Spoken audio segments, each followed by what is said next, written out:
Good evening to you all and welcome to this evening's event. Please, if you need to use the washroom, the ladies' washroom is to my right, which is to your left, and the gentleman is to my left, which is to your right. You can ask the ushers who are in black for assistance.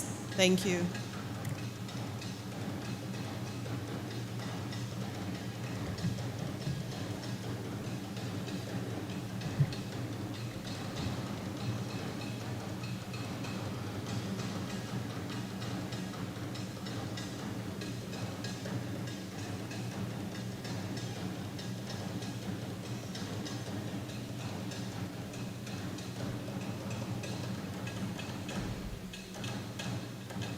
Please rise for the procession.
Hello, hello.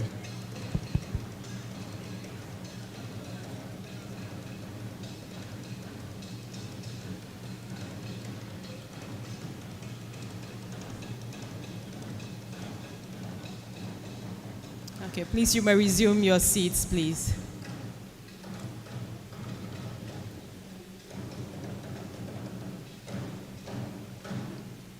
Good evening to you all and a warm welcome to the Great Hall of the University of Ghana, where today we gather to celebrate yet another full professor as he delivers his inaugural lecture this evening. Today, Professor Samuel Adjei-Nsiah, former head of the Forest and Horticultural Crops Research Centre, located at Kede, one of the 3 agricultural research centers of this university, will share with us his years of research on soybean on the topic, Been There, Done That, Unleashing the Potential of Soybean in Contributing to Poverty Reduction in Northern Ghana. I shall now invite the Registrar of the University of Ghana, Mrs. Emilia Adjei-Mensah, to deliver opening remarks and introduce our chairperson. Please, let's welcome her with a round of applause.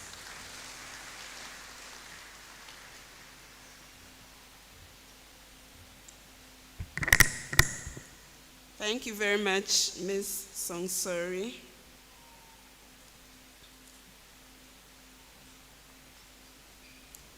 Vice Chancellor, Pro-Vice Chancellors, and other officials from the University of Ghana, both past and present, members of convocation, students, distinguished ladies and gentlemen, a very good evening to you all.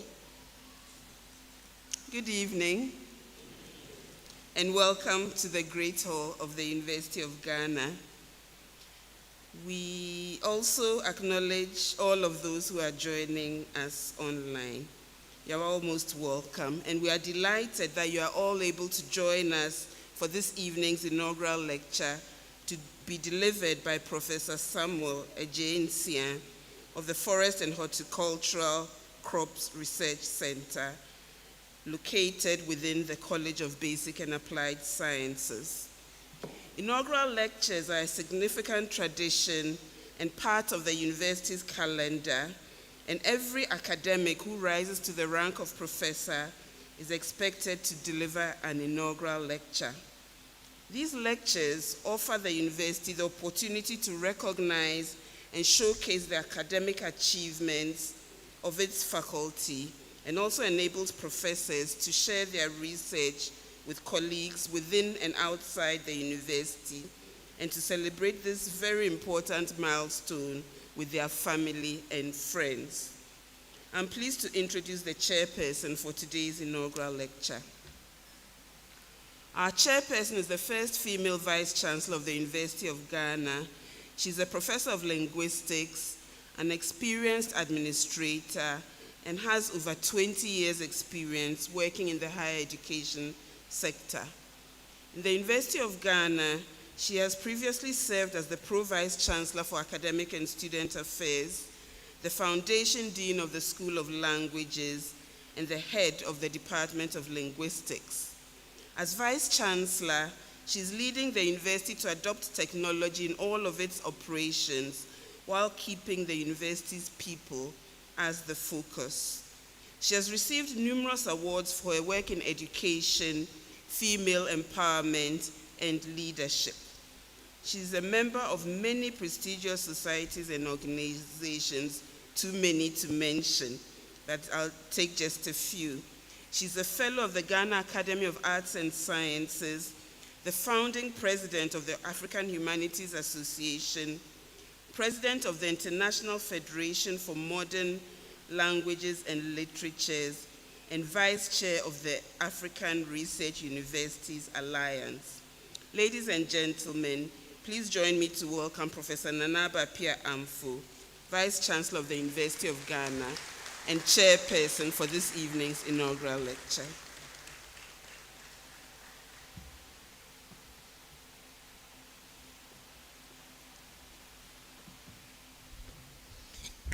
Thank you, Madam Registrar, Pro-Vice Chancellors, Registrar, our distinguished lecturer, Professor Samuel Adjei-Nsiah, Provosts, Deans, Directors, Heads of Department, faculty, staff, and members of convocation, past and present senior officers of the university.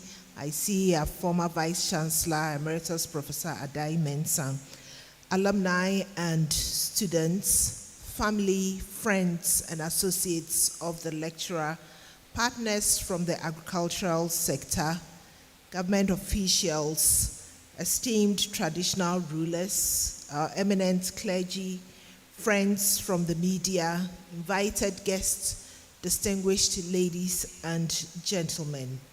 Good evening to you all, and a very warm welcome to the 5th inaugural lecture in our 2025 series.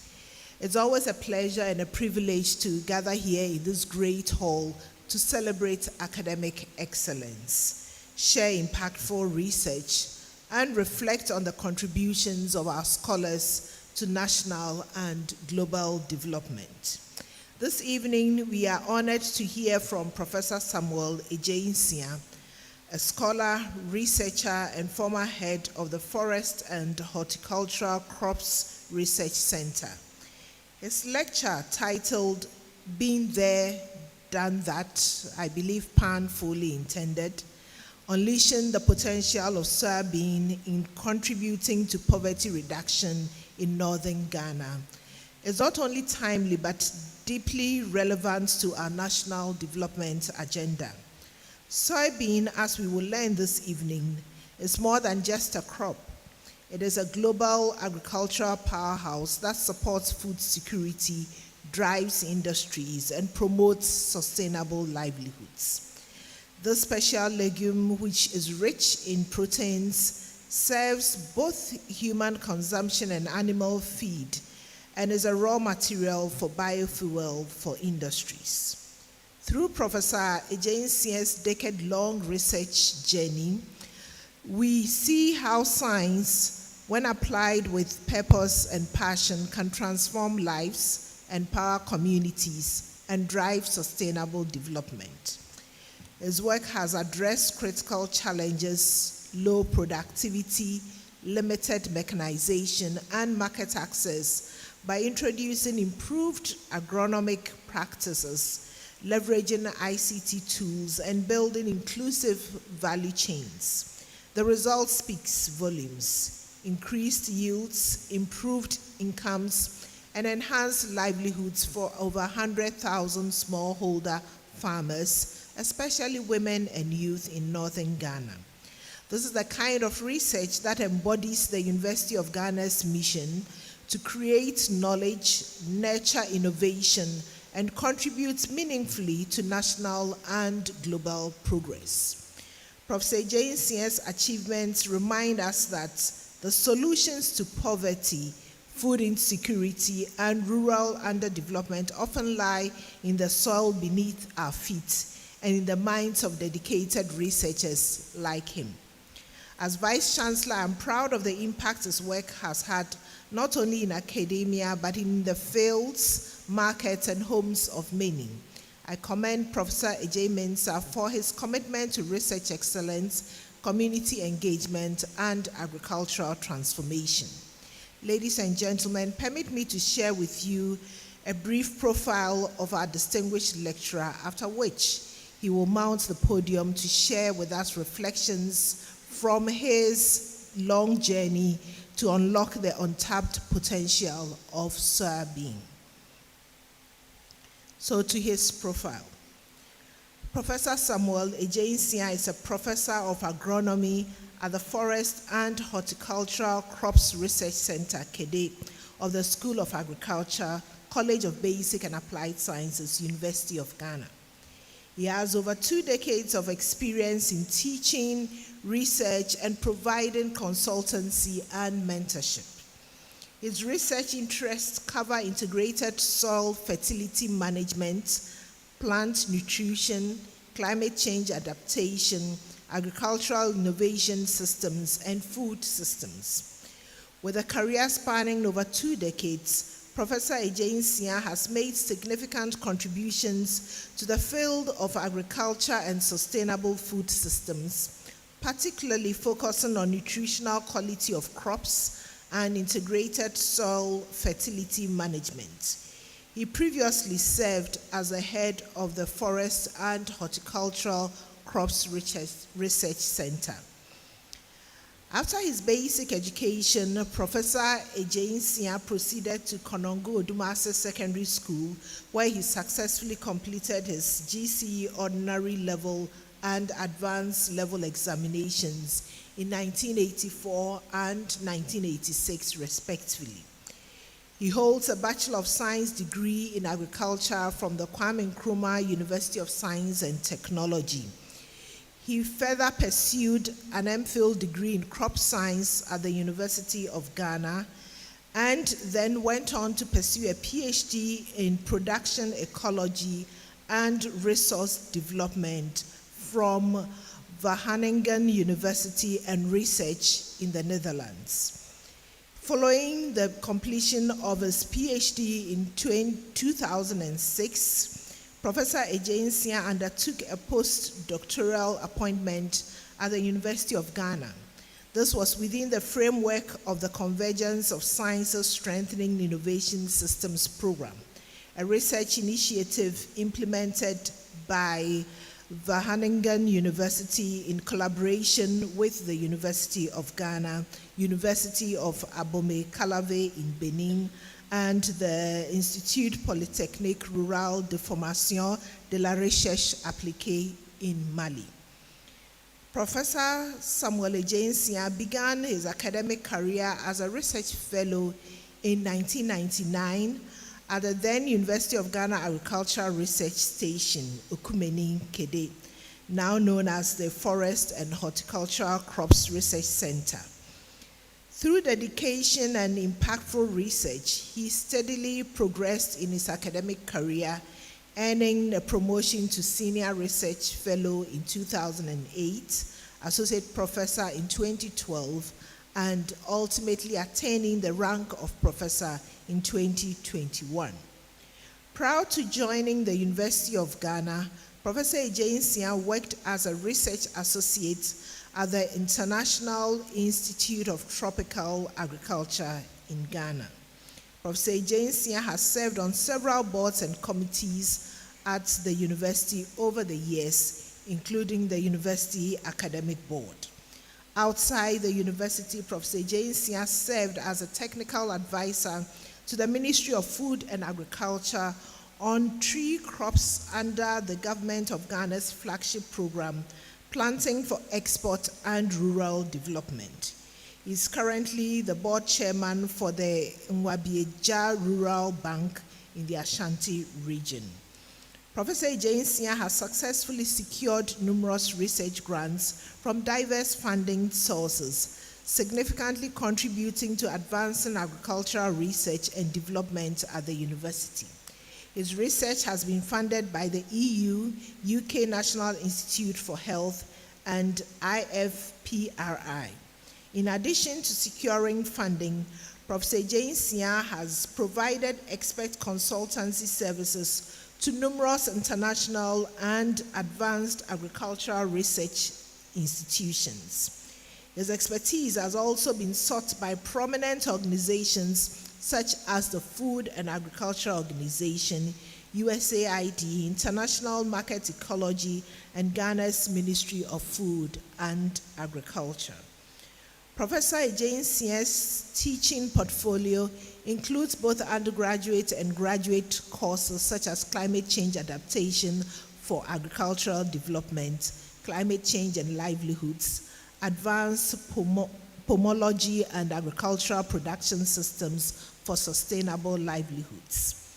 In addition to his teaching duties, Professor Adjei-Nsiah has an impressive track record in postgraduate supervision. Over the years, he has successfully supervised more than 40 MPhil and PhD students from different universities in Ghana, West Africa, and Europe. Professor Adjei-Nsiah's contributions extend beyond supervision to critical academic assessment roles. He serves as an external examiner and assessor for several universities. Professor Adjei-Nsiah is deeply committed to mentorship, investing considerable time and resources in developing the skills and capacities of his students and junior colleagues. Since 2014, he has actively supported numerous staff at both the University of Ghana and the International Institute of Tropical Agriculture, ensuring they attain at least a master's degree, with several advancing to PhD levels. Through this mentorship, Professor Adjei-Nsiah has played a pivotal role in shaping the next generation of agricultural scientists and policymakers, reinforcing his enduring impact on sustainable agriculture in Ghana and beyond. Professor Adjei-Nsiah's research interests encompass a wide range of areas, including integrated soil fertility management, crop nutrition, food systems, climate change, agricultural innovation systems, and food security. He has contributed substantially to scholarly literature in these areas, and his works have been published in various reputable outlets. Professor Adjei-Nsiah's work on grain legumes, particularly soybean, has attracted global attention and has benefited smallholder farmers, particularly rural farmers in northern Ghana. He has extensive experience working within the Consultative Group on International Agricultural Research System. As an international staff at the International Institute of Tropical Agriculture, he coordinated impactful projects such as the Bill and Melinda Gates Foundation funded Into Africa project and the NORAD funded Sustainable Soybean Production in Northern Ghana project, which have contributed significantly to expanding grain legumes, especially soybean production among smallholder farmers in northern Ghana. Professor Adjei-Nsiah served as principal investigator on several high-profile projects. He also led the DFID-funded integrated assessment of determinants of maize yield gaps in sub-Saharan Africa, which provided critical insights for improving maize productivity across the region. Currently, Prof. Adjei-Nsiah serves as the GYGA country agronomist for Ghana, where he contributes to global efforts in enhancing crop yields through scientific data analysis. With over 100 scholarly publications and presentations at more than 50 national and international conferences, Professor Adjei-Nsiah continues to shape agricultural policies and promote sustainable agricultural practices that directly benefit rural communities in Ghana and beyond. Professor Adjei-Nsiah hails from Barikesi in the Atrimang-Wabieja North Municipal of the Ashanti region. He's married to Mrs. Charlotte Adjei-Nsiah, a professional teacher, and they are blessed with 4 children, Abna, Ajua, Ama, and Kwame, and 2 granddaughters, Ohinewa and Ejewa. A devout Presbyterian, Professor Adjei-Nsiah is a member of the Ramsaya congregation. In his leisure time, he enjoys farming and spending time with family. Ladies and gentlemen, in academia, this is how brief the profile can be. You will find the full version in the brochure or online. Now let us listen, learn, and be inspired by his story of science in service to society. Thank you and enjoy the lecture.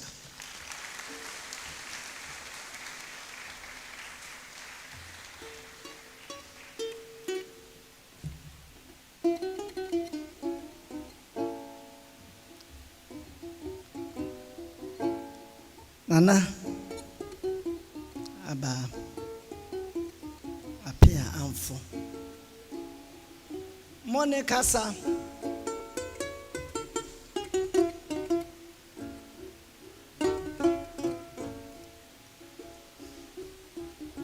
Akunini Any Intini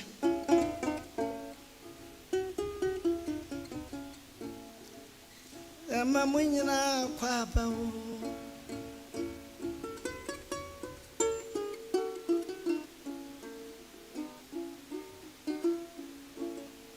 Edia Semia Samano Asamwa Yadia Samano no and I'm in the Nani Aduntua Menemo Beche you.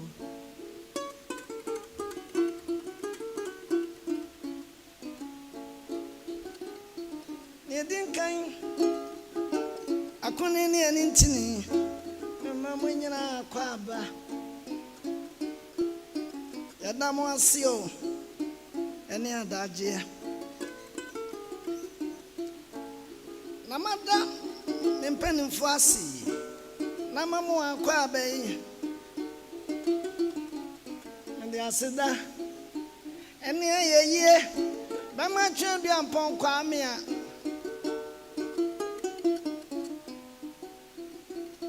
and Framaya Nediano Yenim Sanayana Dumu Pan and Mobuluna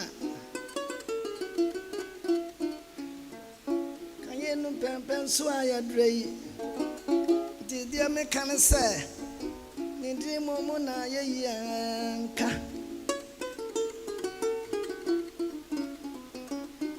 Send your champagne Yanadano, your champagne, and one mamma, and your mamma. So, one madra peja, Nanyaku could draw. No bedroom pempen so be a boa basso. Niama with Dinidi. Like a swabby professor. And one man said, I was so we are a bedroom Casachre.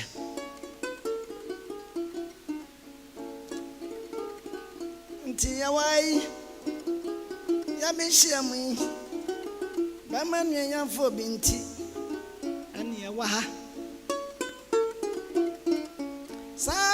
anuanya for ya making.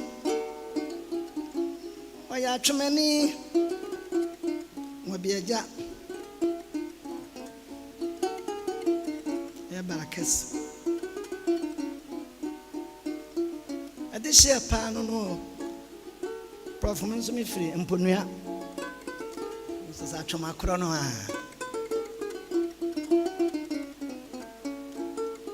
Ayana kwaku Adjei. Ane waba penny. Adwana. Ane ebanu. Awufui. Ghana damoase. Sabe me. Ono ani jocho mucho. Ande nyina bo wura yire Charlotte. Adjei-Nsiah.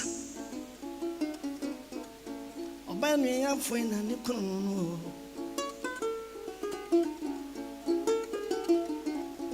Abana Adwa ama kwame atu apoma yase no owuanire me Nsiah Professor Samuel Adjei-Nsiah Adjei kwadia anuma kwadia bresiamu betia ne takra mu brajabum money yo morning kontene efisa ha ye nyina ha kwa media nyame hira me dada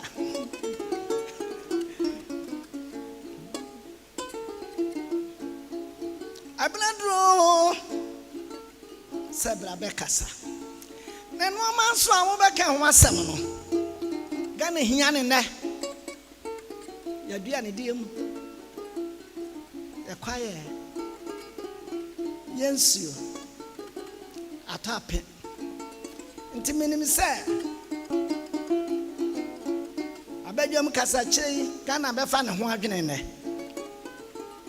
mawie na de America kire wa ne se wo be mamu ana muso amasuafo yi bia nya ya no aduane adi wabaye kwankyerefo ama anya kunini ene ntin wo manyimu emu ahobrase de ofa no kwa makoto no wokede enti me Nsiah bre no ni mekane sa na kwaku Adjei bae mo mani yo afi bre duru sa wokasa menyo no say kasa o kokone kasa o na bra no adu enwum we me ye am say 2 minutes pa ni kasa o na Adjei-Nsiah bra no adi o mamu suwa be maba mamu suwa Nana Adjei abrano aso mon fan sambo nshia no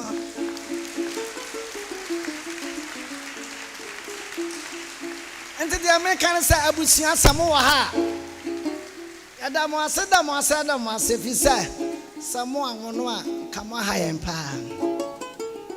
ente kasa abrano dro kasa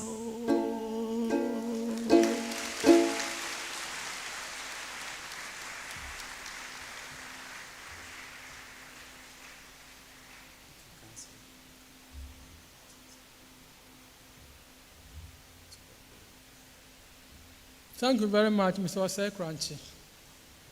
I would like to acknowledge the presence of Madam Teresa Randolph, the MD of Yara Ghana.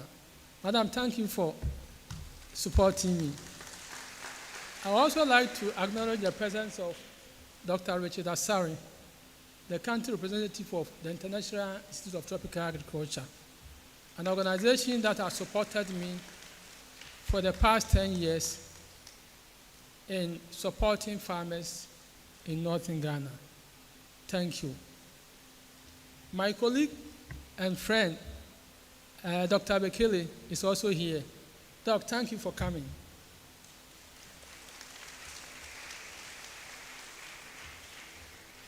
Madam Vice Chancellor, Prof. Vice Chancellors, Provost,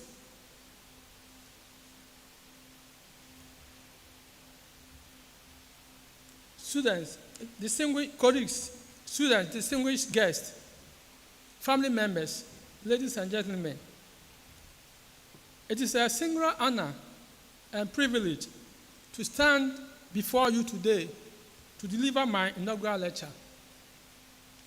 An inaugural lecture represents a significant milestone in an academic journey, an opportunity to share one's research contributions and to reflect on the broader impact of that work on society. This evening, I invite you to journey with me through over a decade of research, innovation, and transformation, centered on a small but remarkably powerful seed, the soybean. Agriculture remains the backbone of our economy and a lifeline for millions of rural households, particularly in northern Ghana. Yet, for too long, smallholder farmers have been trapped in the cycle of low productivity, limited market access, and persistent poverty. This has led me to continue to ask myself, how do we change this narrative? How can we empower our smallholder farmers, improve their livelihoods, and build a more resilient and sustainable agricultural system? Through years of research and field engagement, I have come to believe that part of the answer lies in the soybean. Soybean is more than just a crop. It's a multifaceted solution. It addresses poor soil health, low income levels, and inadequate nutrition. Globally, soybean ranks among the most important crops, supporting food systems, animal feed industries, and agro-processing. Yet, here in Ghana, its potential remains underutilized, even as a national demand for soybean meal and oil continues to rise. We still import large quantities to feed our poultry industry. I quite remember in 2015, after we have supported farmers to produce large quantities of soybean, about 90,000 metric tons of soya meal was imported from outside Ghana, said that farmers could not sell their produce.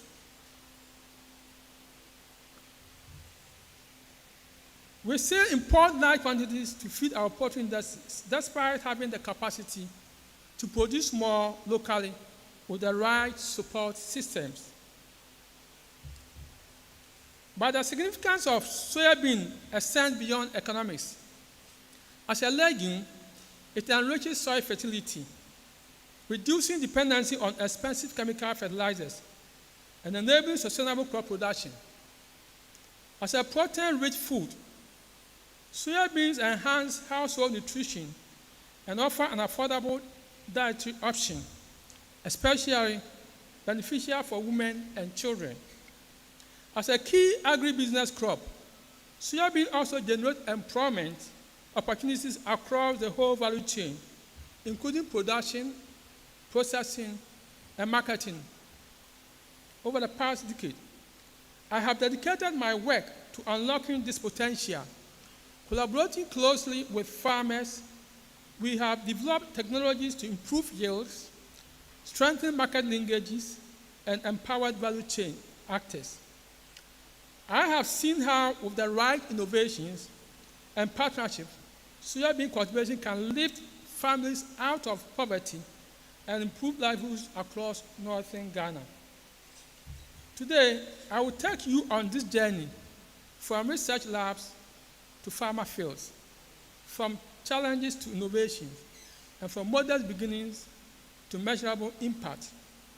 More importantly, I will argue that soybean is not just a crop. It's a catalyst for change, a catalyst for transforming rural livelihoods, advancing food security, and building a more sustainable future for northern Ghana.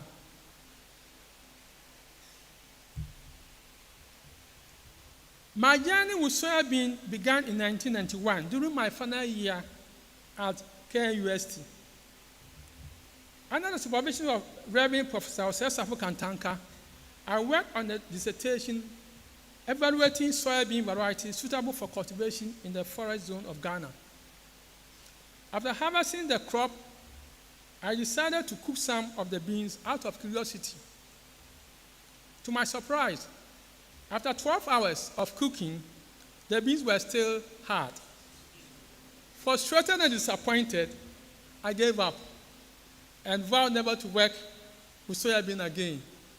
At least, so I thought. Fast forward 25 years to 2013, I was invited by Professor Kangila of Wageningen University, my former supervisor, to participate in a workshop aimed at developing a proposal for funding by Gates Foundation. The proposal focused on promoting Gay legume production in Africa.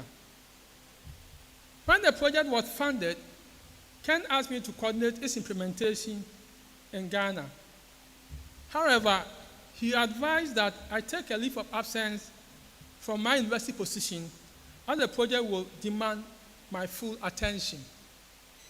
I accepted the challenge and relocated to Tamale to lead the initiative. When people got to know that I had left the university and gone to stay in Tamale, they were wondering what I was doing there. Why leave my comfort zone in southern Ghana and relocate to northern Ghana, where I had not stayed before? Upon our arrival, I was struck by the numerous challenges faced by soybean farmers: limited access to quality inputs, poor market linkages, low use of input technologies, and minimal mechanization. In fact, at the beginning, I was not very happy at all because the challenges were too many for me. It became clear that soybean held untapped potential, not just as a crop, but as a tool for transforming livelihoods and reducing poverty in northern Ghana. Now, the outline of my presentation. I'll first talk about agriculture in northern Ghana, and then move to global and local importance of soybean, and then I will discuss why soybean matters in Ghana, and then move on to my research journey for the past 10 years. Then I'll also talk about capacity building activities that I have undertaken. Then, what next? And then I will conclude. In Ghana, agriculture employs over 40% of working population. But that's not the case in northern Ghana. In northern Ghana, agriculture employs about 80%, most of whom are smallholder farmers who rely heavily on rain-fed agriculture. These farmers face numerous challenges, including soil degradation, climate variability, biotic and abiotic stresses, limited access to mechanization, and limited access to input and output market. All these challenges lead to low productivity and low income from farming. Now the challenge: how do we break the poverty cycle? How can we empower smallholder farmers to improve productivity and income sustainably? A key answer lies in a small but mighty crop, soybean. Why soybean? because soybean has numerous potentials. It is used, it's a major ingredient in the preparation of animal feed. And globally, about 76% of soybean production is used for the preparation of feed for poultry, aquaculture, piggery, and other animals. About 20% of global production is also used in direct household consumption, mainly as vegetable oil, tofu, soy milk, and others. About 4% is also used as biodiesel, lubricant, and in the manufacture of paints. Globally, soybean is a leading source of plant protein and edible oil. It is key to global food security and the livestock feed industries. Locally in Ghana, there is a rising demand for animal feed. We all know that recently there was a shortage of animal feeds in the country as a result of shortage of soybean. As soybean is a major ingredient in the preparation of feed for poultry, piggery, aquaculture, and other animals. It has a great potential for import substitution in Ghana because Ghana imports a lot of soya meal for the poultry and aquaculture industries. And therefore, soybean has opportunities for local agro-industrial growth.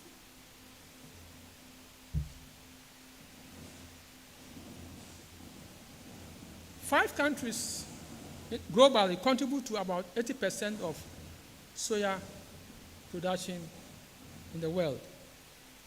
The first country is Brazil, which contributes about 162 million tons, followed by USA, 116 metric tons, Argentina, 25 million metric tons, China, 20 million, followed by India, 11 million tons. In fact, Africa contributes very little to the global soybean market. Nigeria and South Africa contribute about 50% of Africa production. Back home in Ghana, about 90% of soybean production occurs in northern Ghana, and 47% is produced in northern region, 17% is produced in northeast, 13% is produced in upper west, and 12% is produced in upper east. Thank you.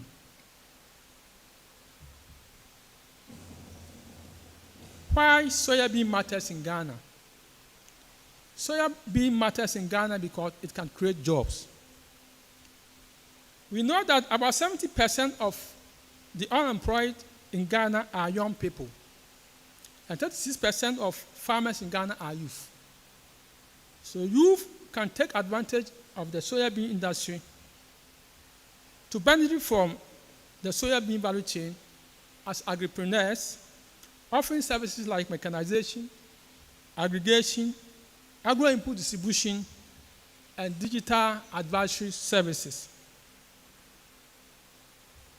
Soybean is very important as far as farming system sustainability is concerned. It is estimated that the economic value of nitrogen fixed by rhizobium symbiosis with soybean is around $375 million USD per year in 19 countries. In Ghana here, as of 2023, about 189,000 hectares of land was under cultivation of soybean. And the estimated equivalent of urea nitrogen fixed by soybean annually is about 40,163 metric tons. Out of this, 28,000 metric tons is removed through grain harvest, leaving about 12,400 metric tons to support cereal production in rotation. And this amount is estimated at about 13.5 million USD. Why soybean matters again? It serves as import substitution. Ghana's current food import bill is estimated at $3 billion USD, almost the same as the amount of money we borrowed from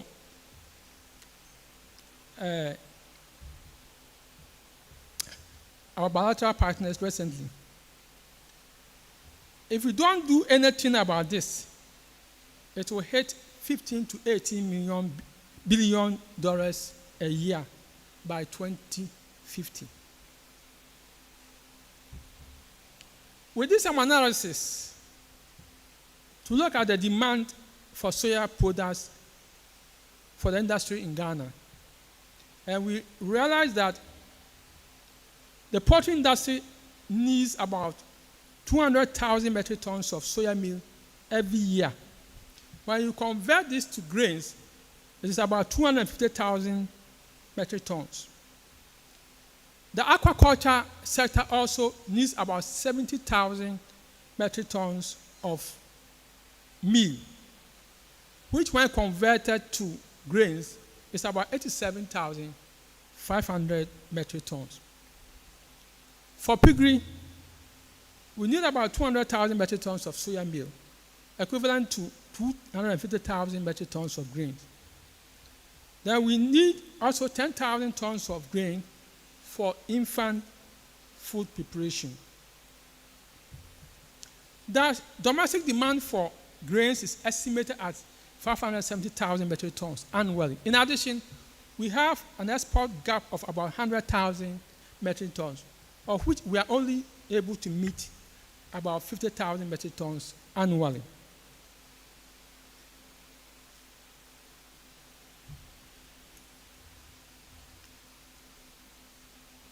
Again, why soybean matters? It has an export potential. In 2023 alone, about 47,230 metric tons of soya was exported to 5 countries: United States, India, Turkey, Canada, and Singapore. This volume is the one that was exported through the official channels. About twice of this went outside the country unnoticed through our porous borders. And about 72% of the export went to United States of America. Yet, United States produced over 100,000 million metric tons of soya annually. Why do they then come and take the few less than 1 million tons that we produce in Ghana? And the reason is that in Ghana here, we produce soybean, which is organic and also non-GMO. And most of the soybean that is exported to US is registered as organic, yet farmers don't receive the premium price. Why? Because US produce about 98% soybean, which is from GMO. And most of it is exported and also used for the preparation of animal feed. So they produce their own GMO soybean,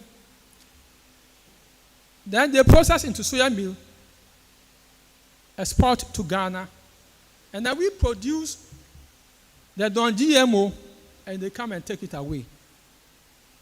Why don't we consume our own non-GMO soya meal, but import GMO soybean to Ghana?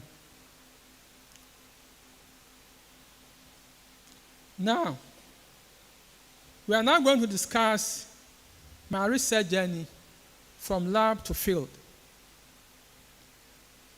For the past 10 years, our main goal has been to contribute to soybean productivity enhancement. improved household food and income, and then value chain advancement and job creation.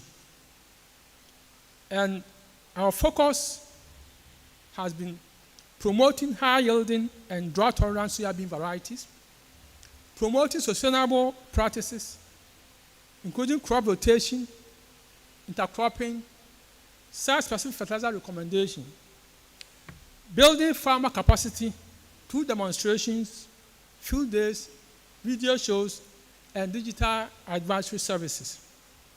Then supporting value chain actors, including input dealers, new-crop farmers, aggregators, processors, through training and offering mechanization support.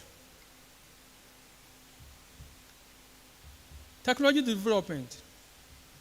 For the past 5 years, we've been designing a mechanization service platform to enhance farmers' access to mechanization services, especially tractor services. We have also been developing soybean varietal suitability map for northern Ghana. We have also been developing site-specific fertilizer recommendation for northern Ghana. We've been also developing resource-efficient additive intercropping system for scarce land areas. We have also been developing good agricultural practices for increased soybean yields. And last but not the least, we've been deploying weather, agronomic, and market advisory services to smallholder farmers through ICT. Technology development. In the past, our research has focused on legume-specific fertilizer for the whole of northern Ghana. And we have carried out numerous trials in the whole of northern Ghana, and we have realized that in some areas, legumes do not respond to phosphorus fertilizers due to variability in edaphic factors. Hence, we have seen the need to move from blanket recommendation to site-specific recommendation. That has warranted the need to develop site-specific fertilizers for northern Ghana. In the face of changing climate and variability, it has become necessary to select the right variety for right location. And our work has contributed to evaluating and promoting early maturing drought-tolerant soybean variety such as TGS 1835-10E and TGS 1951-3F under field conditions. These varieties are early maturing varieties. And when there was 2-month drought last year in northern Ghana, some farmers fell on these varieties because when the rains resumed, the time was short for them to grow soybean. So when they consulted us and we supplied them with the TGS 1835-10E, they were able to plant and harvest before the dry season.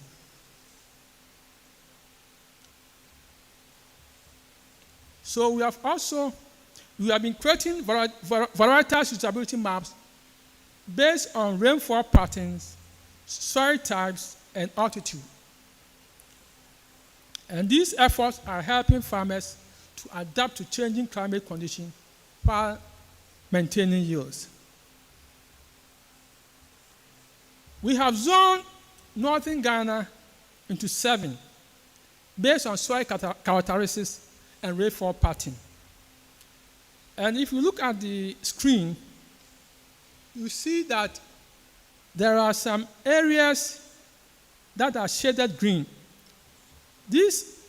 For each agroecological zone, the variety shaded green depicts the variety with the best yield performance for the zone, while the variety shaded red depicts the variety with the worst yield performance for that zone. That means that not all the varieties perform equally in the 7 agroecological zones.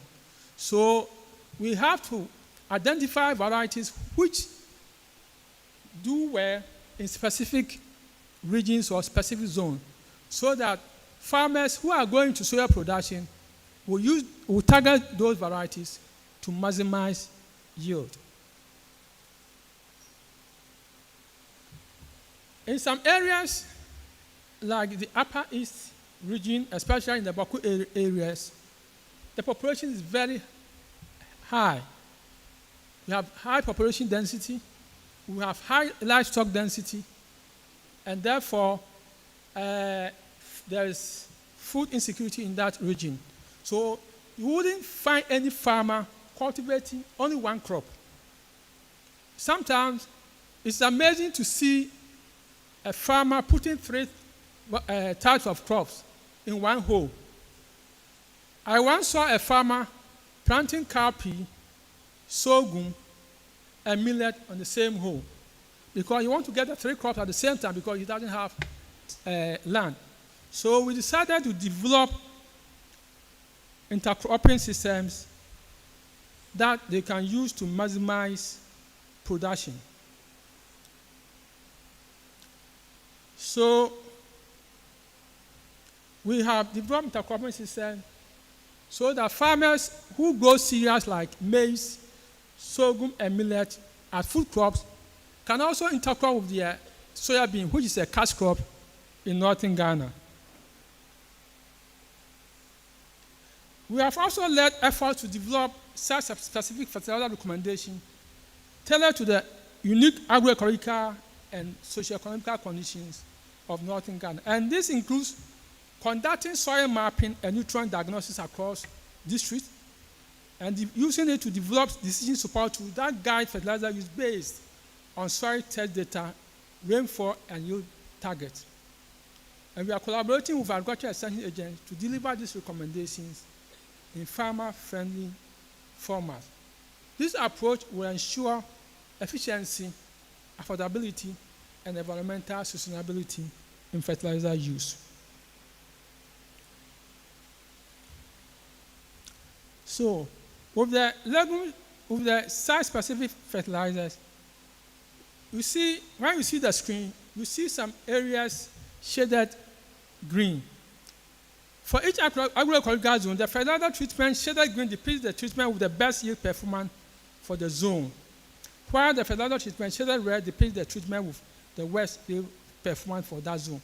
Those areas shaded green are the fertilizer type that has, in addition to nitrogen, phosphorus, and potassium, also has micronutrients like iron and zinc.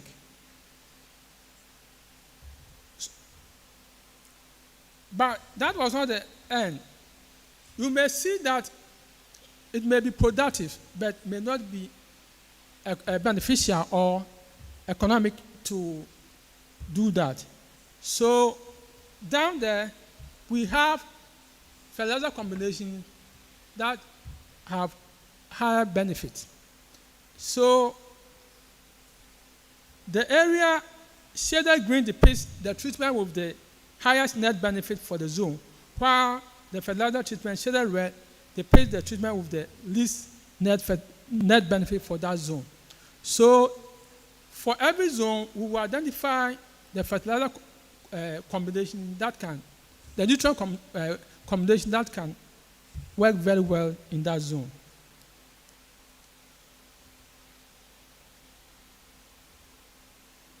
Our area studies have shown the benefit of cereal legume rotation for ecological intensification within the smallholder farming systems in northern Ghana. And that has shown the need to assess the residual effect of fertilized soybean fields on subsequent maize. For the past 8 years, we've been promoting a fertilizer blend developed by Yara Ghana. But we haven't assessed the residual effect of the use of the fertilizer on soybean. on its residual effect on subsequent maize grown in rotation. So we undertook these studies to find out if you apply fertilizer, the yellow legume fertilizer to soybean, and the following season you plant maize, what will be the effect? And if you look at the screen, the top picture shows maize sown on previously fertilized soybean plot, and it did very well. It did better than the bottom one, which shows maize sown on non-fertilized soybean plot. So when you apply fertilizer to soybean, the following season, you may decide not to apply the full rate, and you still have good yield. So when you look at the screen, you see some areas shaded green. Those are the treatments that perform very, very well. And these are the treatments that was followed after we have planted soybean that was treated with fertilizer. In northern Ghana, livestock plays an important role in the farming system. So in our work, we didn't leave out livestock component. So we're recognizing the mixed farming nature of the many northern Ghana households. We explore the potential of legume residues and byproducts to support livestock feed systems during the dry season, and also integrated manure management where livestock waste remain returned to the soil. Such circular systems maximize resource use, reduce external input dependence, and strengthen farm resilience. In fact, we've observed something in the Boku area.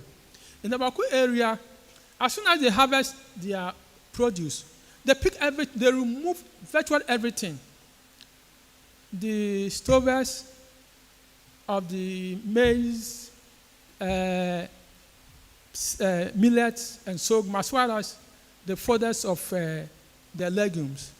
And then they store it on roof, either on roof or tree tops or in rooms. So one of our PhD students, Dr. Kapo, evaluated the quality of the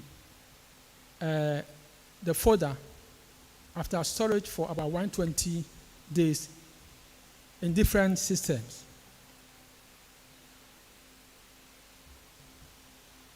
We've been able to do our work partly due to partnership that we have developed with our stakeholders. In fact, we have partnered with about 100 actors or partners, some of whom are new crop farmers, commercial farmers, processors, aggregators, and input companies, as well as local government and ministries to align policy and field realities. These partnerships support more than 200,000 smallholder farmers by providing them with input credit, mechanization services, market through aggregation of grains, and capacity building.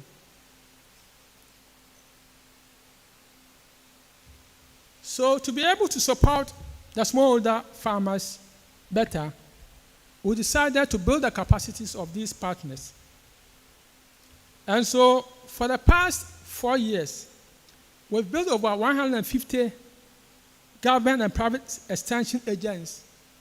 We have built the capacity in good agronomic practices for soybean, monitoring, evaluation, and learning tools and processes.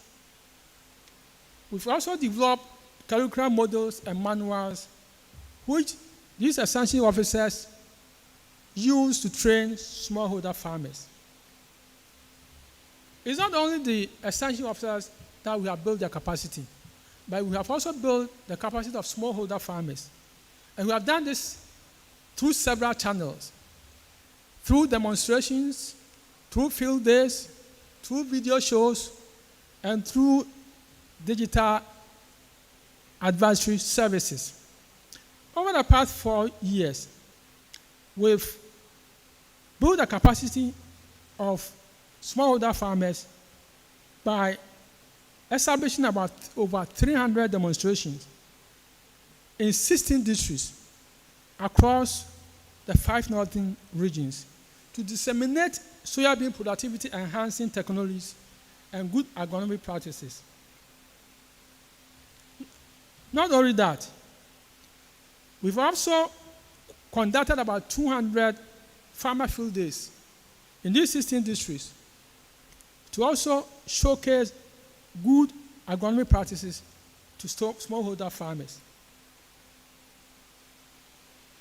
In addition to that, over the past 4 years, we've conducted video shows in 400 communities across the 16 districts to train farmers in soybean productivity enhancing technologies and good agronomic practices. These days that farmers are using Android phones, we've taken advantage of that to build their capacity through digital means. And these include delivery of area-specific weather information through text SMS to support farmers to plan their field operation. In fact, earlier when we started, we were sending the message to them according to the district. But they called us and said, no, sending it by district is not helping us. We want area-specific weather information. And so now we are sending it to them in specific areas, which they use to plan for land preparation, planting, fertilizer application, and also other activities. Not only that, we also disseminate good agronomic practices to them through voice SMS in the local languages, because not all of them can read text messages.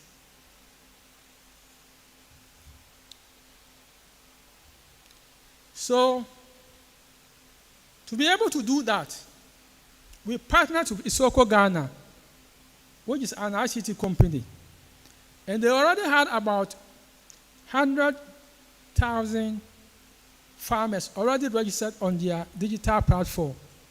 So we also profiled about 22,500 farmers and add these farmers onto their platform, all totaling about 131,229 farmers. And so these are the farmers that we deploy the digital advisory services to them. And as at last year, we had reached out to about 199,457 farmers. Out of this, 15,384 are youth, 105,400 are females, and 94,059 are male farmers.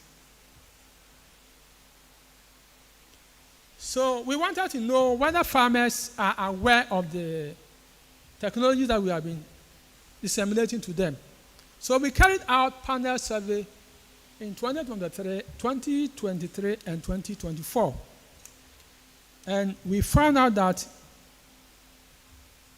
about 87.5 and 84.5% of farmers were aware of the use of inoculant for soybean in 2023 and 2024 respectively. About 89% of farmers were also aware of the use of fertilizer for soybean cultivation. When we started in 2014, farmers said they were not aware that soybean need fertilizer because everybody knows that soybean faces its own nitrogen, so there's no need for fertilizer. But now they are aware that even though soybean can fix nitrogen, they need phosphorus-based fertilizer to enhance the nitrogen fixation capacities. For crop residue retention. In the past, farmers were burning the crop residues of soybean because they were not aware that most of the nitrogen fixed by nitrogen were retained in the crop residues. So we educated them. And now, between 90 and 97% say that they are aware that it is good to retain the residues in the land. Madam Vice Chancellor, even though I am an agronomist by training, my work didn't end in publication only.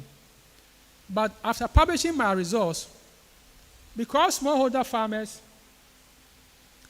cannot read my publications, I decided to facilitate their access to the improved technologies that we have developed. Now, in northern Ghana, within the first 2 weeks in the planting season, we normally experience shortage of seeds. So what we did was that we supported Savannah Agricultural Research Institute in Namkwala in Tamale with a seed money to produce foundation seeds, which the seed companies will need to produce certified seeds. And this has been a revolving fund, which is helping them to make sure that foundation seeds are made available for the seed producers to produce certified seeds. When we started promoting the use of inoculant, there were no inoculants in Ghana at that time. So we had to import legume-based inoculant from UK, and it was very expensive. So in the beginning, for the first 2 years, we were getting it from UK until the International Institute of Tropical Agriculture put up a facility to produce the inoculants in Ibadan. But that was not the end. Getting it from Ibadan to Ghana here was a hurdle. At the beginning, we tried to bring it here, but we realized that I'm there for only a brief moment, so I need somebody to bring it to the farmers when I'm not around. So we partnered with a private person to bring it here. We were able to register it for him, but he ran into a problem, and so after bringing it twice, he stopped. So it was recently we identified another person who has been bringing it to the farmers. But as of now, we have about 5 different brands of inoculant in the country now. There is one company called Dimita who has gone further to supply cold storage facilities in most of the agro-input shops in northern Ghana, because soybean inoculant has to be in cold chain to ensure high survival of the bacteria. And so the last awareness survey that we carried out, it showed that now about 33% of the farmers are using the Rhizobia inoculant. Then the fertilizer. When we started in 2014, there was no fertilizer. So when we introduced fertilizer to the farmers, they come back to me and said, Prof, we know that by using fertilizer, phosphorus-based fertilizer, like TSP, you could double your yield. But where can we get the fertilizer to buy? So I contacted the Northern Sector Commercial Manager for Yara, Mr. Rahman. And he said, Prof, we don't bring in TSP just to sell to farmers. We bring it into the country to blend other fertilizer for other crops. So we cannot sell TSP to you like that. Moreover, it is not appropriate to use only pea fertilizer for soybean, because when you continue to use pea fertilizer, you run into problem because other nutrients may be limiting. I saw that what he was saying makes sense. So he said, why don't we develop a blend for soya? So within 2 years, we had come out with a fertilizer blend called Yellow Legume. But then developing a blend for soya is not the end. How do the farmers get access? So we managed to convince Yara to bring it to northern Ghana. But then the farmers came back to tell me that, Prof, the price is too much for us, we cannot buy. Can you do anything about it? I said, no, there's nothing I can do about it. They are private people. I cannot convince them to reduce the price. Then they came back to me and said, Prof, we know that maize fertilizers are enjoying, maize farmers are enjoying fertilizer subsidies. Why not soybean farmers? So then I took a step and discussed it with the Ministry of Food and Agriculture. And then they bought into that idea. And in 2017, that was the first time in the history of Ghana that farmers, soybean farmers, also got fertilizer subsidy. And because of that, the ministry developed strong relationship with Yara. And when the MD met the then Minister of Food and Agriculture, Dr. Adjei-Nsiah, in Abidjan, he discussed with the MD then, why don't you and IITA develop a proposal to support the planting for food and job? So the MD came back to me and said, Prof, this is your field. So let's put up a proposal. So we put up a proposal, and then we submitted to NORAD. But unfortunately, it met with the pandemic in 2020, so we didn't hear anything from NORAD. But in 2021, there was call for proposal, and with my theme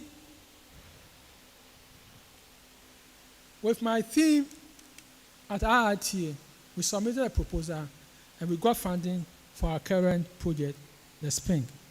So you see how academia and industry can partner to support smallholder farmers. And through that collaboration, today we have been able to lift a chunk of smallholder farmers out of poverty through soybean.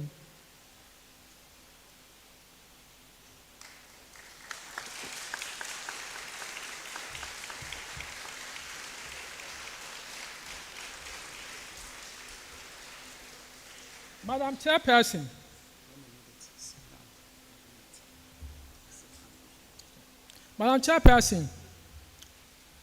although I am an agronomist and I'm not a business development specialist, I thought it wise to also support the soybean value chain actors.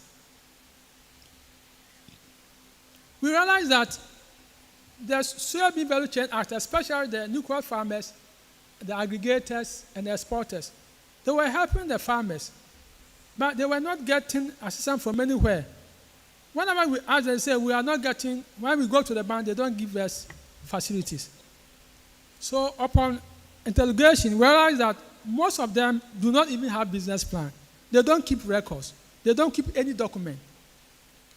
And you know that in Ghana here, if you don't keep records or you don't keep any document, no bank will give its facility to you. So we thought it wise that we should organize training for these value chain actors. So to enable sustainable rural livelihood, we have supported business development for actors along the value chain by facilitating business training and enterprise incubation for 52 entrepreneurs without business plans, and then 20 business with business plan but without proper documentation. These businesses have been linked to off-takers and financial institutions. And today, as I'm standing here, some of our partners have received credit facilities from some of the banks in northern Ghana.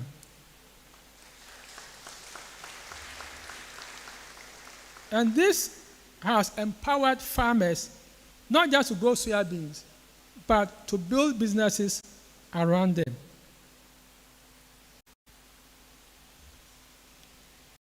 We wanted to know whether farmers are using the technologies that we've been supporting them with.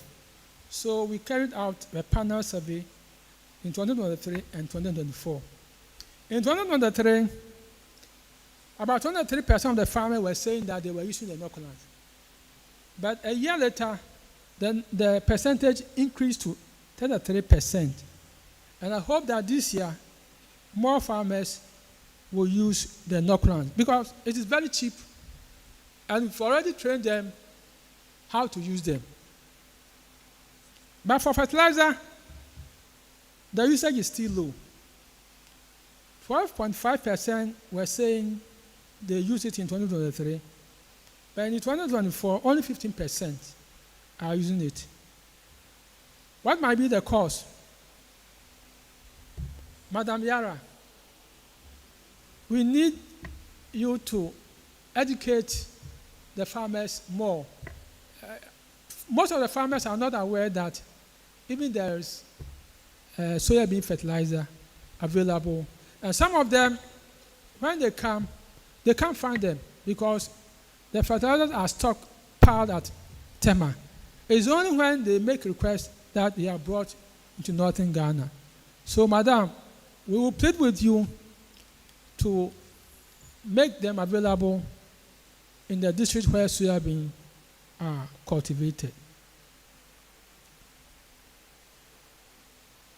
In Ghana, in northern Ghana, we say soybean is a woman's crop, but the cash is for the men. They do all the hard work, planting, harvesting, and threshing. Some of the farmers have their own fields, but as a woman, you cannot plant your own field when your husband's field is not planted. And soybean has a short window to plant. Normally, it is 6 weeks. We start planting in 15th June, and then by the end of July, you shouldn't plant soybean because if you plant soybean at the end of July, you will fail. So they have small time to plant. And these women have to plant their husband fields. By the time they are ready to plant their own field, the season is almost over. And when they plant, they get zero yield. So 2 years ago, our founders came to Ghana and they put this across, that they are the same people who plant their husband's fields and theirs. By the time they get time to plant their own field, the season is over. So they pleaded with the founders to support them with planters so that they will be able to plant their husband's field faster and then move to their fields. And because of that, we supported them with grants. In fact, we supported 49 women groups with 96 planters. And those planters serve about 1,500 women. And 60% of these women are youth. And these planters have helped the women to do timely planting, achieve recommended plant population, and increase yields while saving labor and reducing production costs. And in fact, this has helped a lot of farmers, and because of that, some of the farmers on their own are now purchasing the planters. In 2014, when we started promoting soybean in northern Ghana, there was not a single thresher in northern Ghana. And the women were beating the soybean on the ground, mixed with sand, twigs, leaves, and gravels. We went to some of the processing facilities and they show us bags of stones that they have picked from soybean supplied to them from northern Ghana. So when we got this funding, we realized that we need to promote shells. So we supported about 26 partners who are new crop farmers and aggregators supporting smallholder farmers. We support 26 of them with grants to purchase planters, to purchase these threshers, as you see on the screen. These 26 threshers supported 56,586 farmers. 48 of these farmers are female. So this number of farmers had access to threshers in the project operational areas in the 16 districts where we are working. And that year, they were able to thresh about 4,743 metric tons of soybean grains, valued at 23.43 million. The owners generated an average net benefit of 61,494 Ghana cedis with a 118% return on investment. This created 99 direct jobs between October 2003 and January 2024, where the threshers were used for 96 youth and 14 female. And most of these partners who received these threshers have now purchased additional threshers and are now able to support more farmers. Madam Chairperson, as a teacher,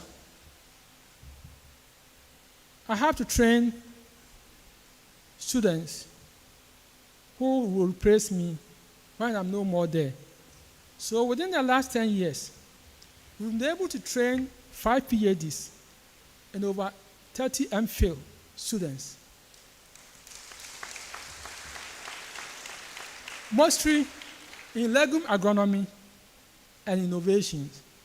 And some of our students are here. Our own Dr. Akapo is one of the students.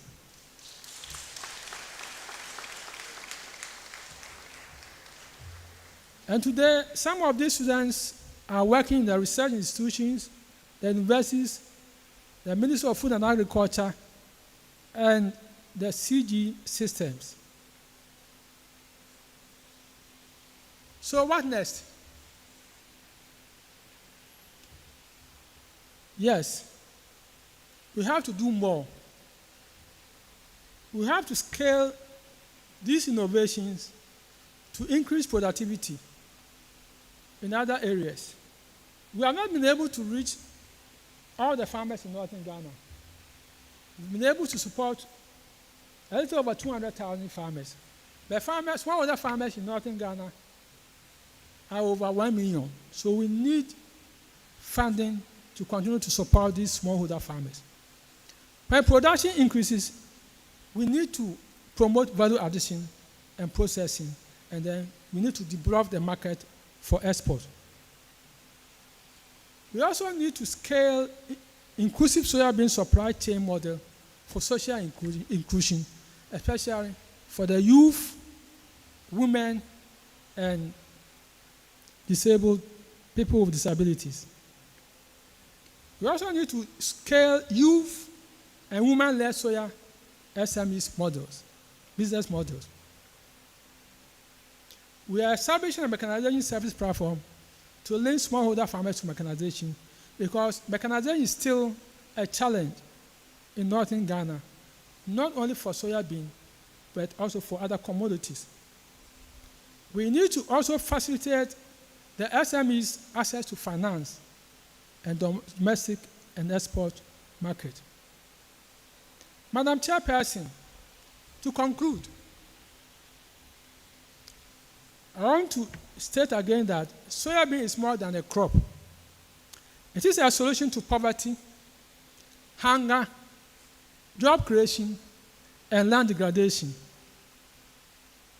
Research must translate into real impact for farmers. Bundling innovation is key to uptake and increase benefits. Collaboration is key.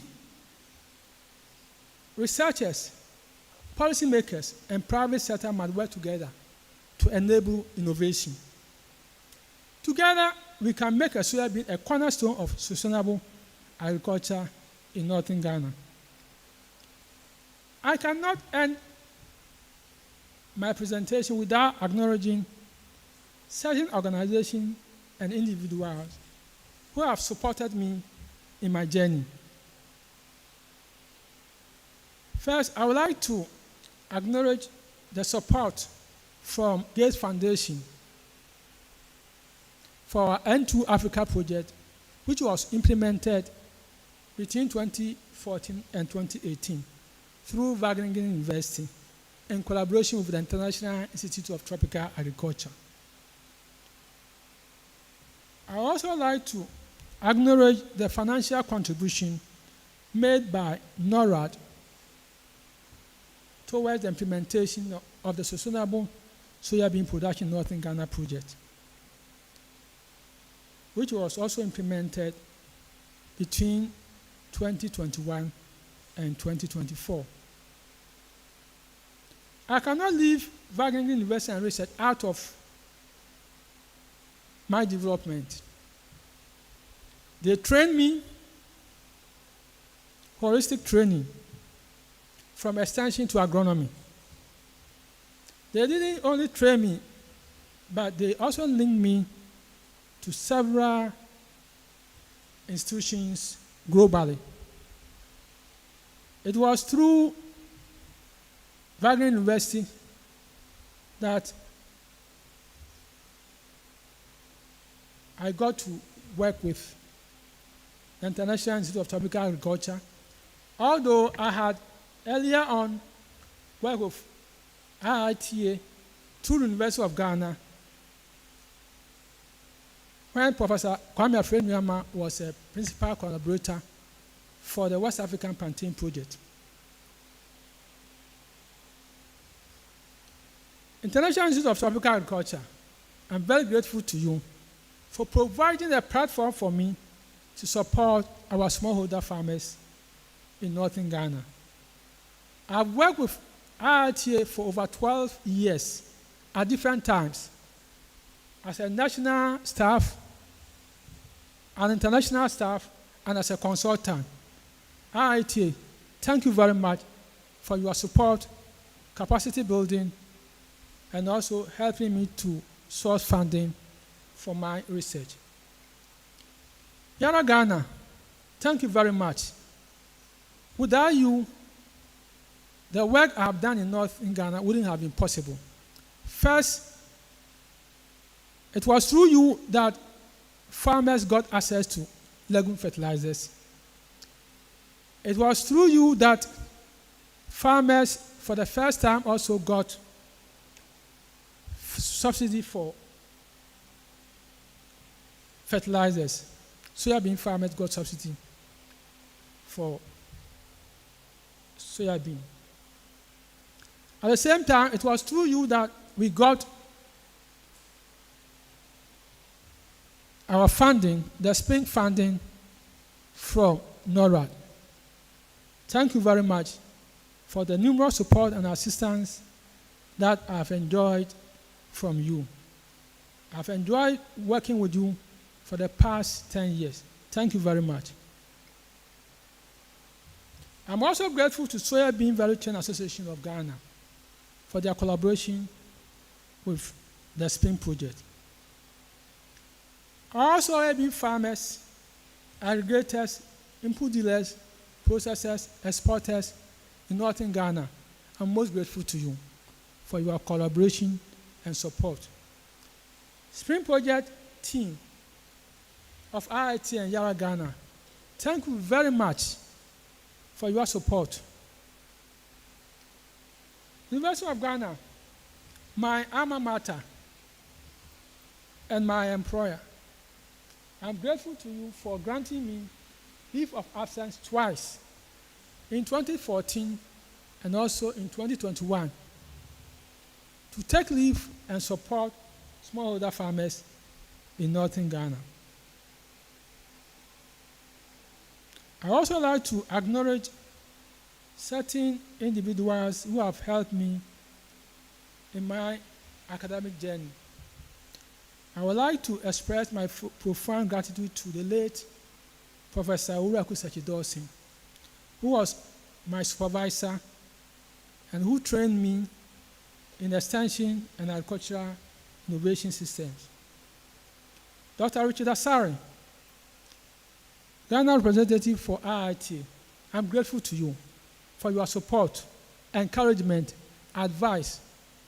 I can walk to Dr. Asari's office at any time if I'm in need of anything. Doc, thank you for your brotherly love. Mrs. Teresa Pedu-Boachi, IITA MNE officer, I'm very grateful to you. Even though you are not an agronomist, we have been able to turn you into an agronomist. It has been fantastic working with you. Thank you for your support. Dr. Michael Kama, thank you very much for your support. I've worked with Dr. Kama for the past 15 years. I supervised him for his MSc degree and then continued with him as a supervisor for his PhD. And after his PhD, when I got this funding from NORAD, I asked him to come over and support me. And he willingly came, and he has been with me since then. He has been a very strong pillar in the delivery of our project activities. Thank you very much. Dr. Francis Collison-Brentu, my former boss at FOCREP, you are not only a friend, but you are a brother. In most of my absence from home, you supported my family whenever they were in need of anything. Thank you very much for your support and for your encouragement all these years. I'm also grateful to present and former heads of FOCREP for their support in my academic career. Staff and management of FOCREP who have traveled all the way from Kede to support me here. Thank you very much. Last Monday you were here to support me, and today too you are here. Thank you very much. Some people have worked behind the scenes to make this program a success. I'm highly indebted to the following people: Madam Pascaline and her team at Public Affairs Director, Juji. Thank you very much for your organization.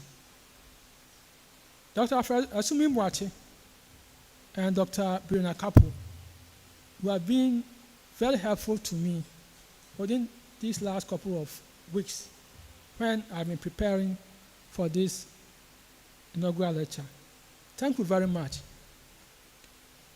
To all my family members who have traveled far and near, some family members of mine have traveled all the way from US to support me in this occasion. Thank you very much. I also see my ministers. My senior pastor is here, Reverend Joshua Saki, Esquire. I'm grateful to you.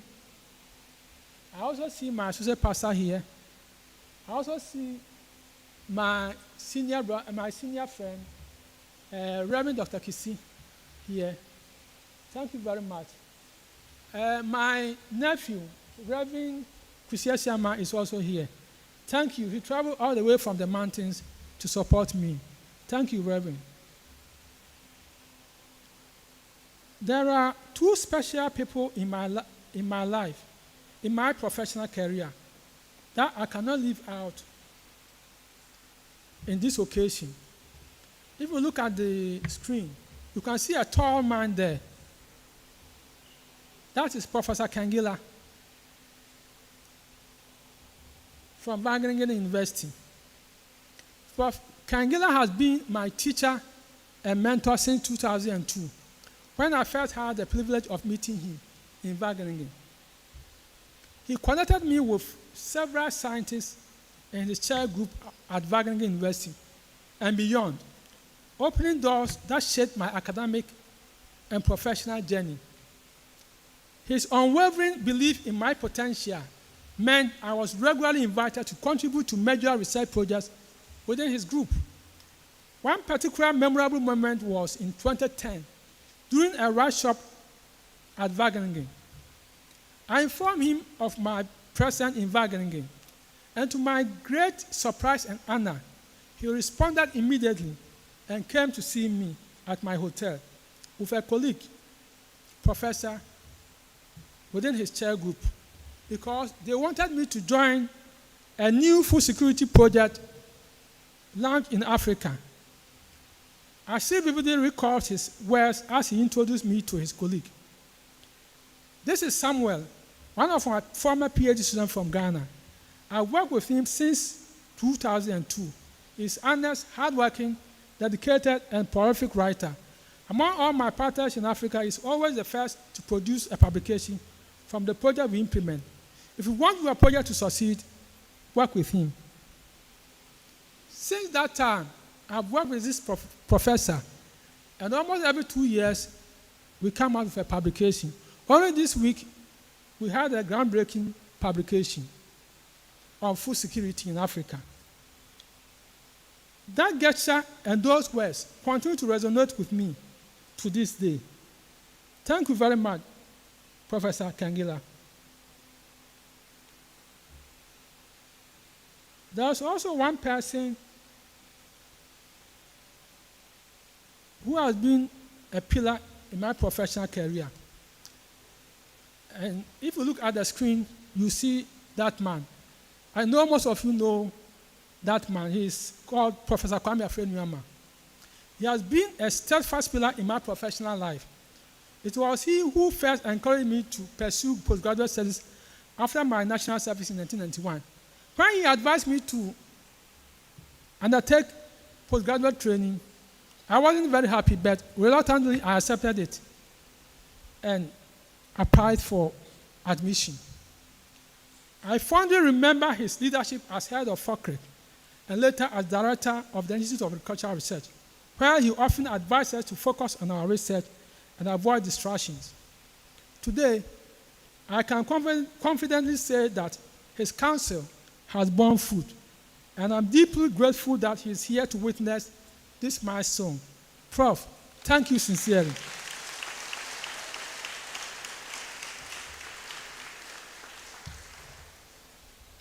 To my beloved children, Abina, Adjua, Ama and Kwame, thank you for your patience during my many absences and for the joy you brought when you joined me in the field during school holidays.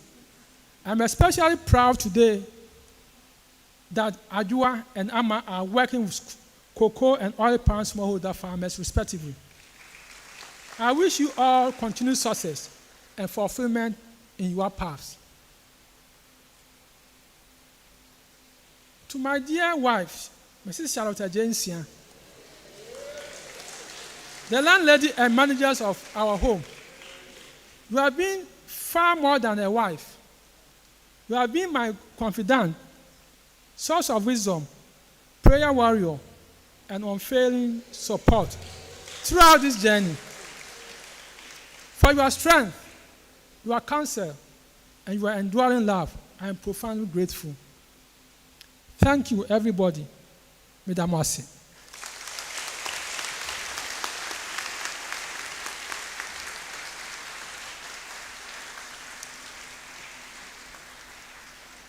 It's another round of applause for our inaugural lecturer.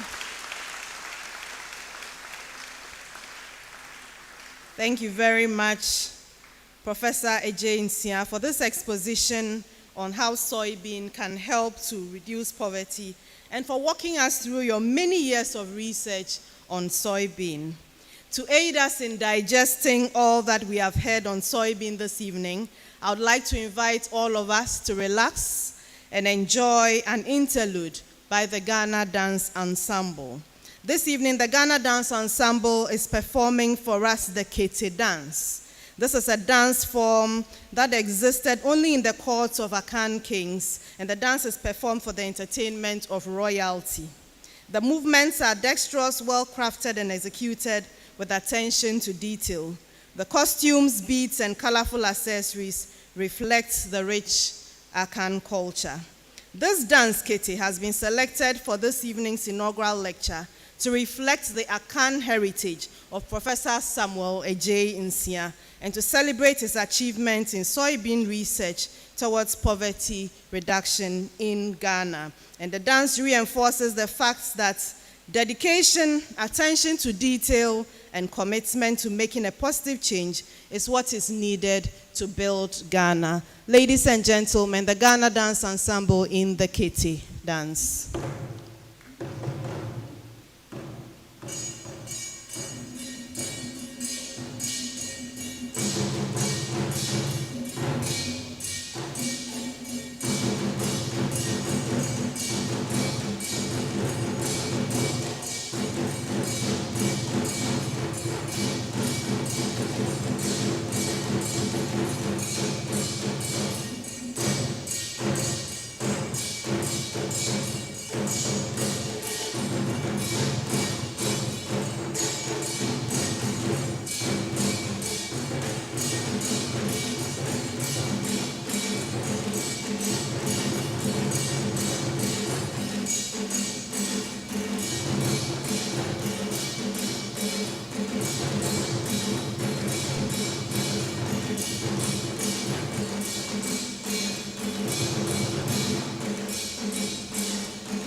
Such dexterity. A round of applause once again for the Ghana Dance Ensemble. Thank you very much for bringing color to this evening's lecture. It's now time for the presentation of gifts to our lecturer. And I'll first of all like to call on the College of Basic and Applied Sciences. The Forest and Horticultural Crop Research Centre is located in the School of Agriculture, which is in the College of Basic and Applied Sciences. So let's invite the college team to come forward to make a presentation to our lecturer. Please, let's encourage them as they come.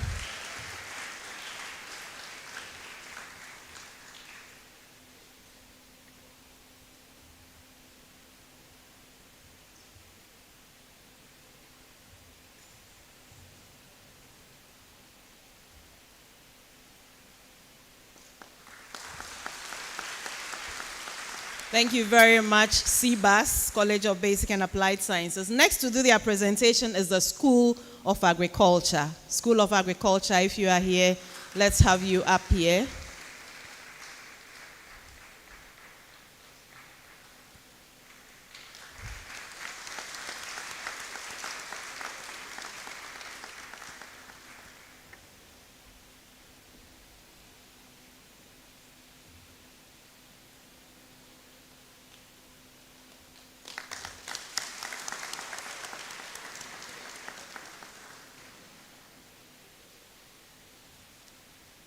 Next presentation is the Forest and Horticultural Crop Research Centre. If you are here, please let's see you. We don't see you very often because you are all the way in Kede. Today we are excited that you are here with us to honor our inaugural lecturer.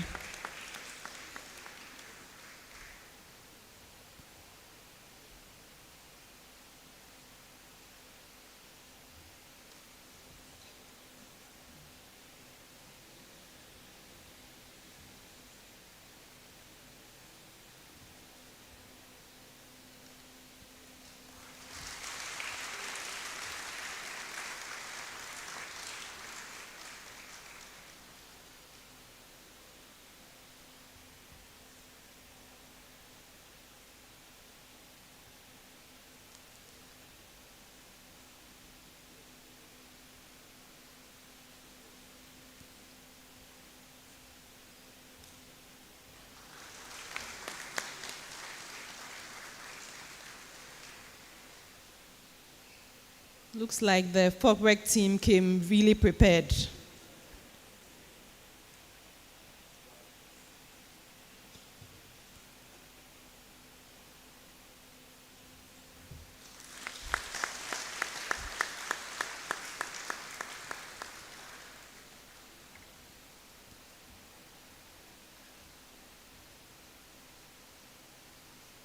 Next to make the presentation are mentees of Professor Adjei-Nsiah. Mentees of Professor Adjei-Nsiah.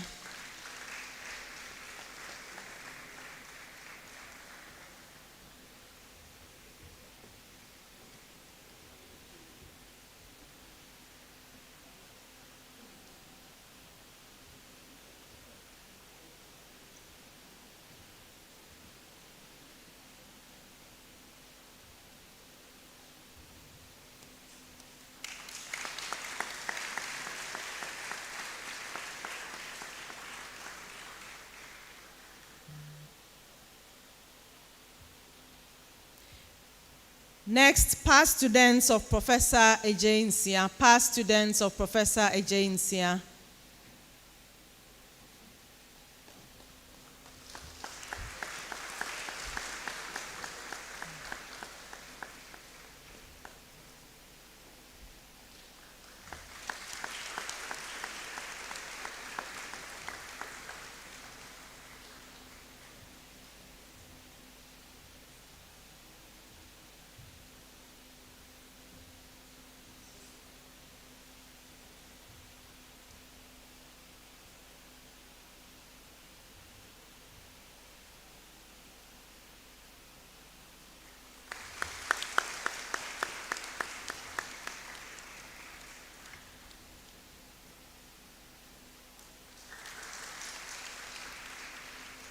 Next to make presentation are the project staff from the International Institute of Tropical Agriculture in Tamale. There's an acronym here, SPING. I don't know if I've pronounced it well, but if you are here, please come up and make your presentation.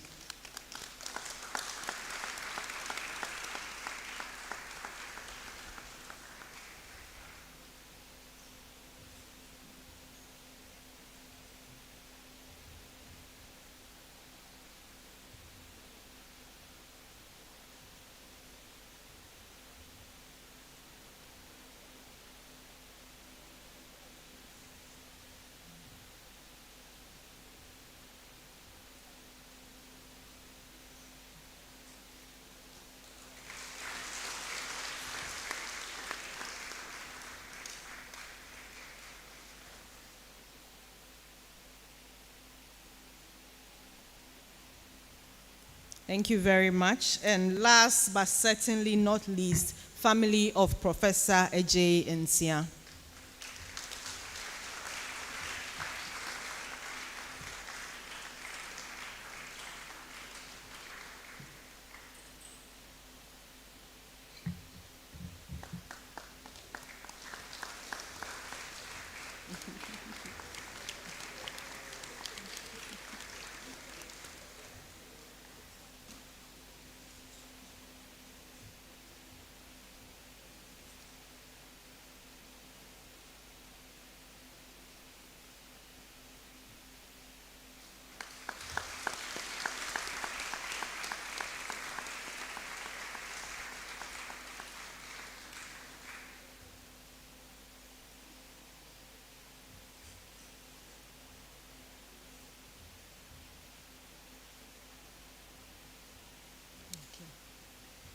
So thank you very much. That ends our presentations for this evening. Would like to acknowledge a few people who are here with us. If you are here, please kindly just stand and we can acknowledge you. If we have here Her Excellency Vivian Hild Obsvik, Councillor, Food Security and Climate, Deputy Head of Corporation, Royal Norwegian Embassy. If you are here, please let's see you. Acting Chief Director, Ministry of Food and Agriculture, Mr. Paul Siame, if you are here. The Country Representative, International Institute for Tropical Agriculture, Dr. Richard Asari. Please let's acknowledge him. Country Representative, IDH Ghana. Managing Director, Yara Ghana. Okay, thank you very much for being here. Reverend Dr. Seth Kisi, if you are here, please, would like to acknowledge you. Reverend Nanayao Siao Adane, thank you for being here. Reverend Stephen Akrong, thank you for being here. Reverend Philip Kusi Esiama, Adontin Senior High School. Deputy Director of Agriculture Crop Services, Mr. Roland Ado, if you are here, would like to acknowledge you. Thank you very much for being here. Deputy Director of Agriculture, SRD, Mr. Kofi Dakum. Thank you for being here as well. And technical experts for FAO Regional Office for Africa, Mr. Kadri Alpha, if you are here, would like to acknowledge you as well. Okay, so thank you very much for coming. Earlier on, we were introduced to one of our former Vice Chancellors, Emeritus Professor Ivan Adjei-Nsiah, who is here with us this evening. Prof, thank you very much. We are happy to see you. I would like to acknowledge all past officials of the university who have also made it here. I don't think my eye has caught you, but please know that we appreciate your being here this evening. I would like to now invite our chairperson, our Vice Chancellor, Professor Nana Abba Apiamfo, to deliver her closing remarks. Please let's welcome her as she comes.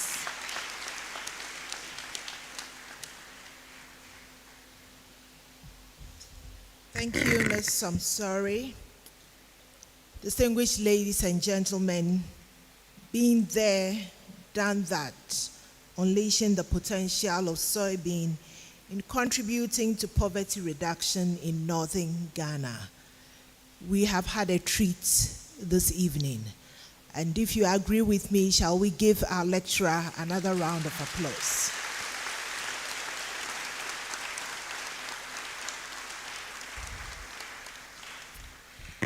And when you have experts speak on a subject, something that someone has been working in for more than 2 decades, you don't try to give a summary. You'll be treading on dangerous grounds.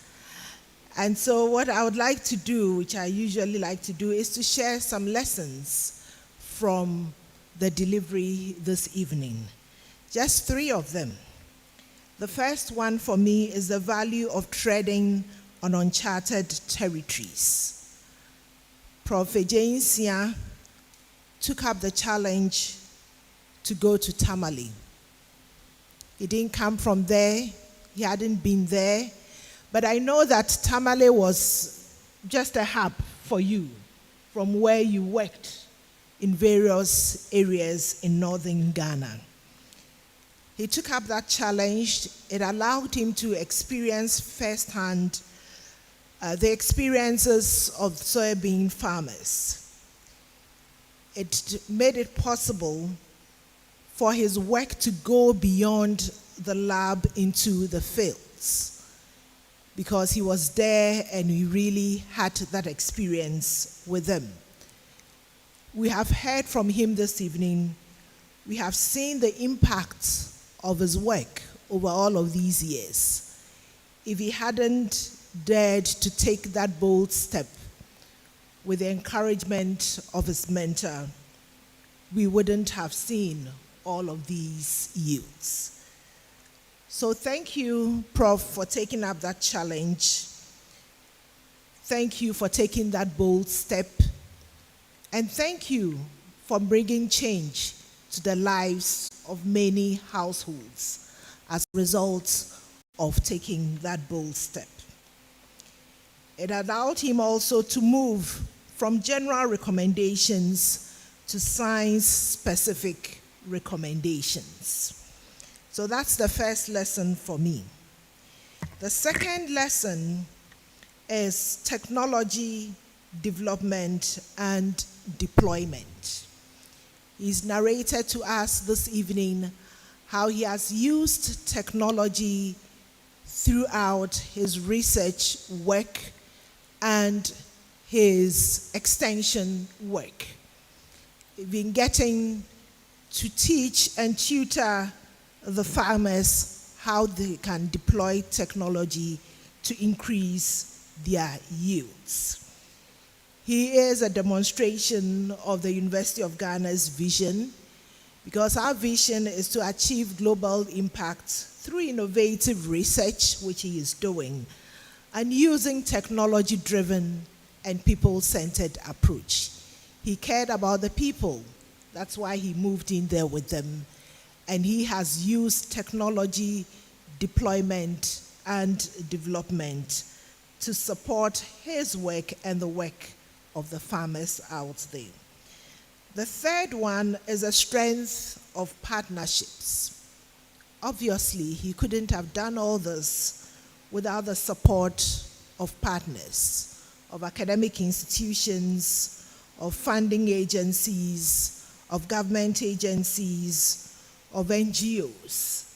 And we've seen the work that they've done together, the capacity building work, the training of extension officers, even contextualizing research beyond publications. It's been with the support of all of these partners. I so much like the language sensitivity of your work, ensuring that the people get the knowledge in the language that they understand and they appreciate. It is because of the support of all of these partners that he's been able to transform himself from an agronomist into a business development expert. He is still an agronomist, but he's also become a business development expert.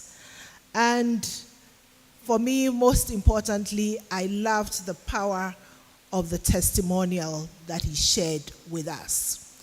it took the testimony, the recommendation of one person to bring about this impact and this change that we have witnessed this evening.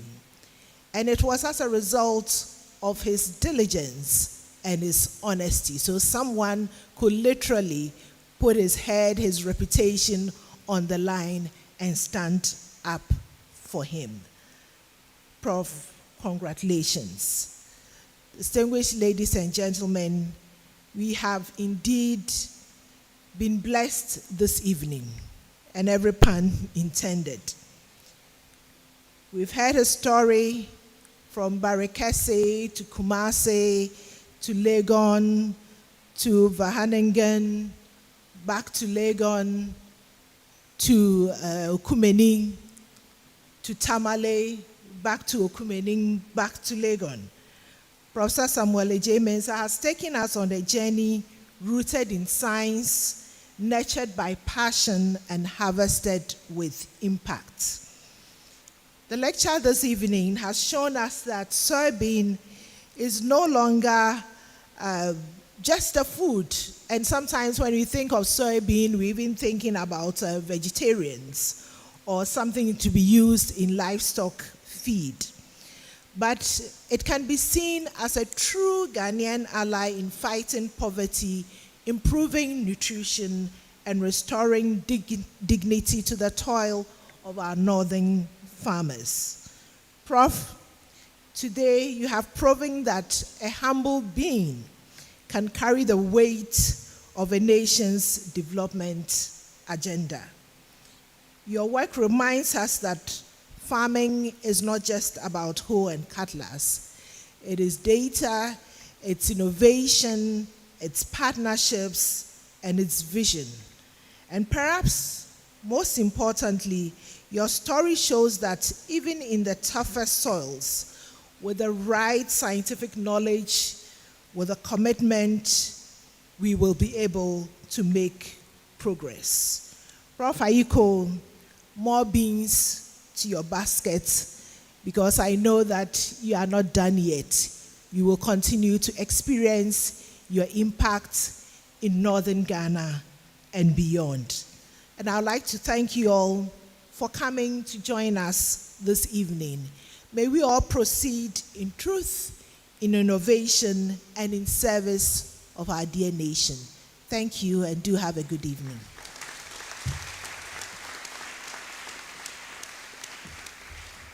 Thank you very much, Madam Vice-Chancellor, for summarizing up this lecture very beautifully. So if you didn't hear anything at all or didn't understand, the Vice-Chancellor has given a beautiful summary of what transpired here this evening. And I would also like you to know that we've been live on the University of Ghana's YouTube channel as well as on Facebook, just in case you want to do a replay or a rewatch of this evening's lecture. You can go to these platforms, University of Ghana platforms, and you'll be able to do so. We would also want to encourage you to monitor the University of Ghana platforms. We will be putting out information on when Prof will be appearing on Research Agenda on Radio Universe 105.7 FM to throw more light on what he has discussed with us this evening. So please kindly take note. If you kindly turn with me to the back page of today's brochure, we have upcoming university events which we would like to invite you to. Our next inaugural lecture is on the 26th of June, 2025, and the lecture will be delivered by Professor Adejiran Idowu-Bello, who is with the School of Biomedical and Allied Health Sciences in the College of Health Sciences. And the topic is Beyond Movement, Addressing Musculoskeletal Disorders as a Public Health Imperative. So I'd like to invite you to join us. It's exactly 2 weeks from today here at the Great Hall at 5 p.m. Also on the 27th of June, we will be doing the climax of the Day of Scientific Renaissance of Africa, which we call the DSRA, at the University of Ghana. The topic is Climate Sustainability, Innovate, Safeguard, Prosper. And this will be held at the City Conference Center on the 27th of June, 2025. So I'd like to invite you to join us for that event as well. I would like to acknowledge Madam Joyce Nyakwa Agbedo and Mr. Emmanuel Akwesi-Abuaje, our team from the Center for Disability Studies and Advocacy, who gave us the sign language interpretation. Please let's acknowledge them. Thank you very much. So once again, we'd like to thank all of you for joining us today to celebrate our inaugural lecturer. We wish you a safe journey back to your various destinations. Please rise for the university anthem.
Would like to invite all our invited guests to the north wing on my left-hand side to join us for refreshments. Students, you take your refreshments in the quadrangle.